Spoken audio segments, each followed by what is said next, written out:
प्रसन्न बाबू जाना चाहिए जो क्रिकेट रे अव्यवस्था है आप दायी कर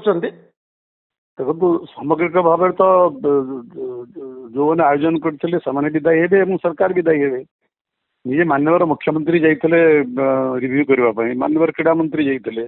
खुद सरकार जी रिव्यू करके सब व्यवस्था करागला तेणु कहीं त्रुटि है तो सरकार तो उत्तरदायी हुए ना मोटामोटी भाव में जो वीआईपी पास को लेकर आपनकर मत कौन बहुत गुड़िए लोक थे अव्यवस्था थिला सहित किसी संपर्क टिकट टिकट टिकट काउंटर व्यवस्था होती लोक मूर्छित हो रिपोर्ट भी खबर कागज बाहर एवं वीआईपी पास एत संख्यार वितरण है जो मैंने पैसा दिगरी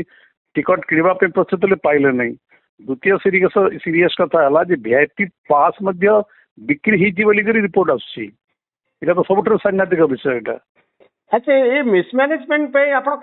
दायी कर ओसीए को करवा उचित ना सरकार को करवा उचित देखु ओसीए तो निश्चित भाव में प्रत्यक्ष भाव में आयोजन करुले किंतु ओसीर आयोजन को मध्य सरकार तो समीक्षा करुले मुझे जहाँ कहली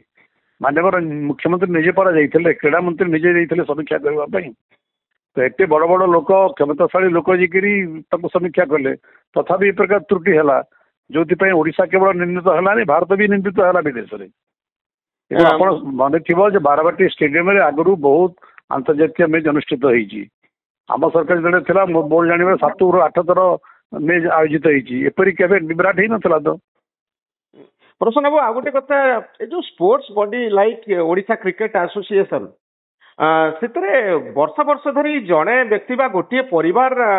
प्रशासक भाव में परिचालना करुँचा को आप कौ दृष्टिकोण देखुं तो मुझे जानी नहीं निर्वाचन केमी हुए जे किंतु जहाँ आप कहले ता सत्य तेणु जदि से एसोसिएशन गोटे डेमोक्रेटिक बॉडी तो सरकार मान परिवर्तन होपरी गोटे संस्थार परिवर्तन तो होबार आवश्यक हाँ आपणकर जदि मन थी प्यारीमोहन महापात्र थिला बेले मध्य से ट्राए करथिले से ओसी को आनिया बा निजे बनवा की सेक्रेटरी बनवाई कि संभवपर हो नथिला अतीत बहुत प्रभावशाली व्यक्ति चेष्टा करी ओसीए को निज कंट्रोल को नहीं मोर मतरे आज्ञा ओसीए को कंट्रोल करने जो गोटे प्रकार राजनीतिक प्रतिद्वंदिता आरंभ है गोटे शुभ सूचना नुहे क्रीड़ा sports should be above politics क्रीडाटा राजनीति ऊर्धर रहा दरकार एवं कहीं व्याकुलता ओसीए को निज कंट्रोल को नापी विभिन्न लोक मु तो किसी बुझीपार नहीं आज्ञा तेणु जो मैंने खेल सहित एबीसी संपर्क भी नहीं से भी ओसीए कर्मकर्ता होती यहाँ दुखदायक तो ए क्षेत्र में आपनकर दाबी कौन रहिबो नहीं मु बारंबार कहूँ मोर व्यक्तिगत मत हूँ sports should be above politics खेल नो पॉलिटिक्स नो राजनीति तेणु कहीं विभिन्न क्षेत्र में प्रभावशाली लोक राजनीतिक लोक मैंने एत अत्याग्रह देखा तार पदपदवी नापी मुझे निजे बुझीपार से कथा जे क्रिकेट बैट धरी जानव नहीं से तार